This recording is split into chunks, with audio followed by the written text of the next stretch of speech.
friends of ours who had some little girls too. Caroline wanted to go in the car with them, and there wasn't any space. And Caroline immediately begins throwing a fit. Fell to the floor, kicking, screaming, yelling. I know none of y'all with kids have ever seen anything like that. And my wife, Heidi, she's pretty tough. And she had, shall we say, a very serious conversation with this 3-year-old. And dinner almost got canceled. It didn't get canceled. But after dinner, we got back to the hotel room, and we're kneeling down with Caroline saying her goodnight prayers.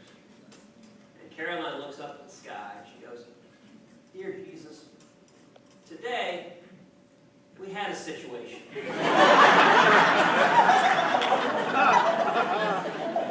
And I'm not sorry. But it's not going to happen again.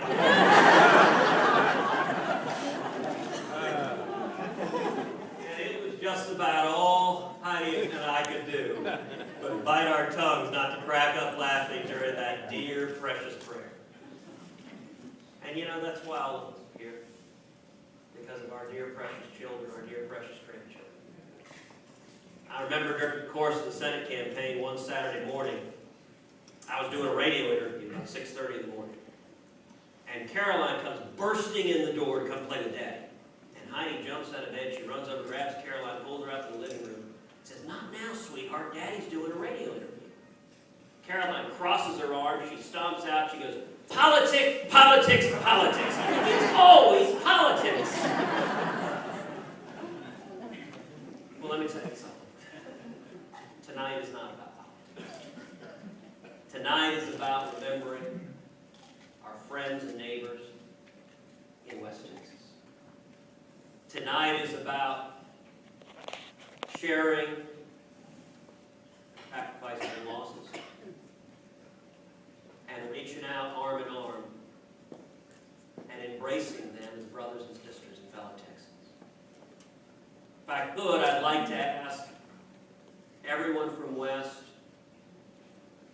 who lost family or loved ones, who lost their home, if y'all would please rise so that we can recognize you.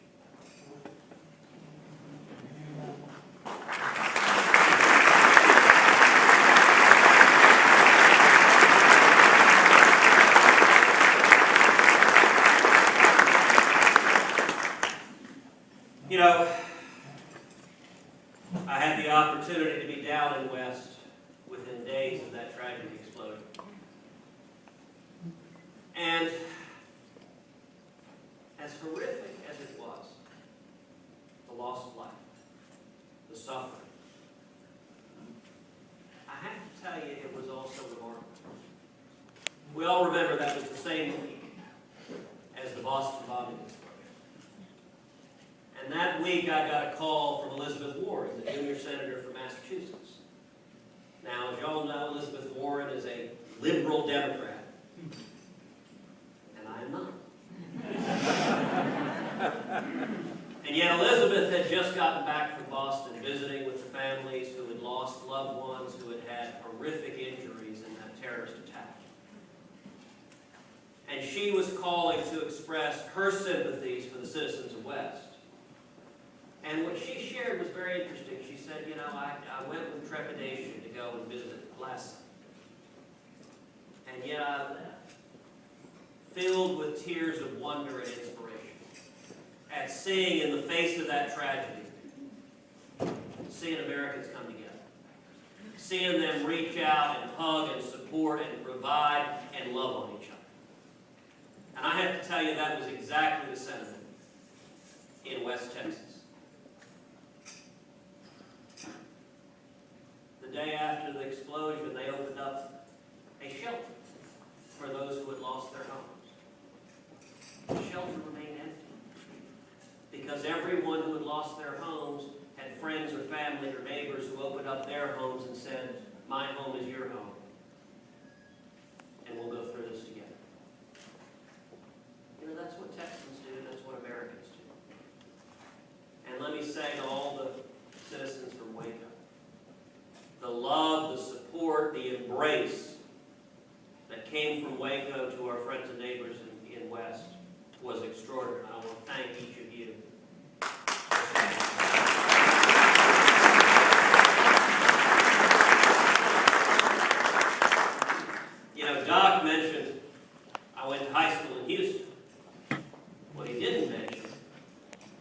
to Second Baptist High School, which in Houston we call Baylor Prep.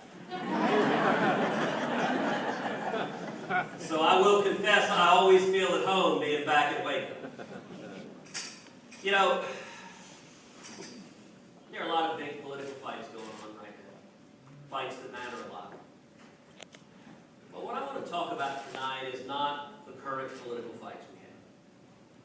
I want to talk about some of the founding principles in this country and how they made us strong and how they have made America the greatest nation in the history of the world. And I want to talk about three things. Number one, our country began with a revolution of ideas. Number two, free men and women working together can accomplish the impossible.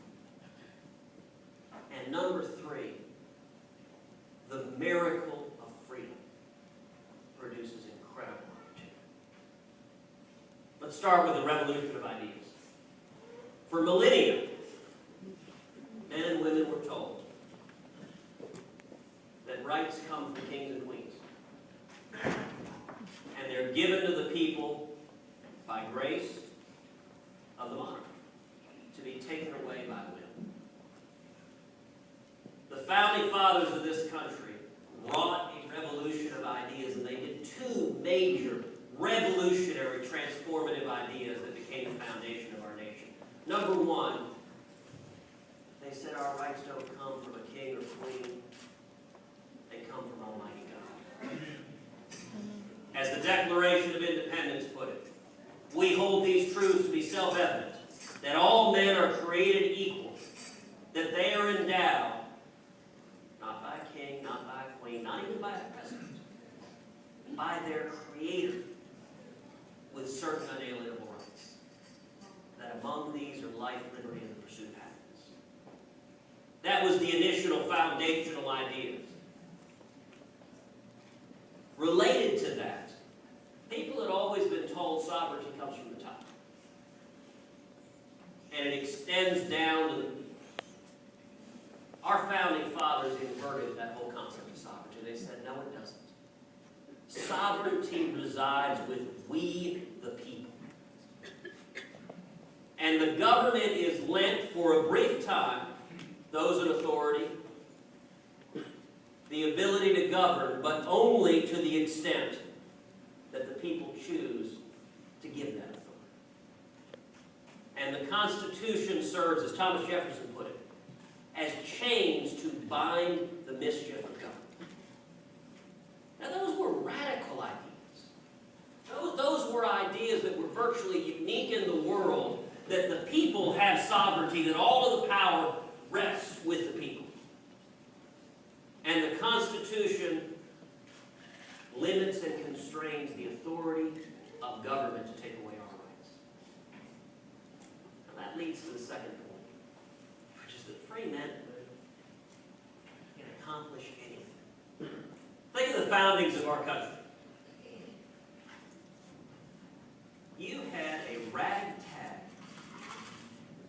bunch of colonial settlers in the middle of the woods who stood up and said, rather than face taxation without representation, rather than face the dictatorial authority of a distant monarch, we are going to stand up to the mightiest army on the face of the world, the British Army. That was impossible. It was absolutely nuts for them to think they could do that. And yet, if there's one thing we have all inherited, it's a tradition of being absolutely nuts. Of not knowing enough to know what's impossible. And to stand up for principle and to stand up for providential blessing.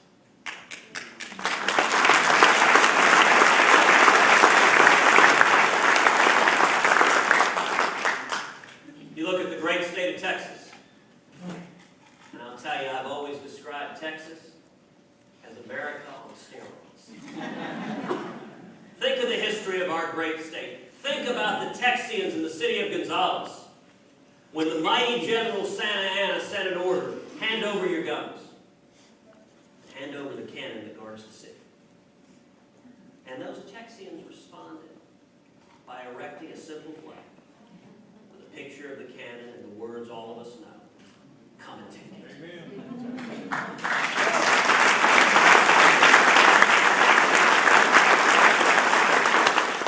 There was no way on earth a ragtag bunch of settlers in Texas could take on the mighty army of Santa Anna. And yet that's exactly what we get. There are no limits to what free men and women can do. And you know, I know a lot of us here are worried for our country. We're worried for the threats that are facing this nation. I think in many ways we are at the edge of a fiscal and economic cliff. You know, last fall I had the privilege of talking at the Republican National Convention downtown. And I talked about the national debt. I talked about our two little girls, Caroline and Catherine. That night I went back to the hotel room about 1:30 in the morning, and I pulled out my iPhone, began looking at Twitter.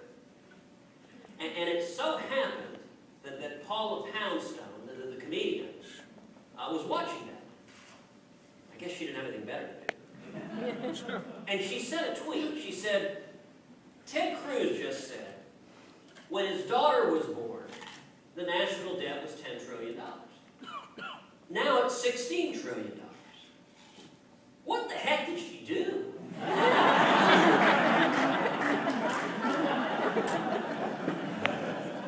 Heidi and I laughed so hard we almost fell out of bed. But you know what? Caroline's 5. In her short life, our national debt's increased over 6%. What we're doing is wrong. If we keep going down this path, our kids and grandkids will spend their lives not meeting the challenge of the future, not meeting the priorities of their generation, but working to pay off the debts their parents and grandparents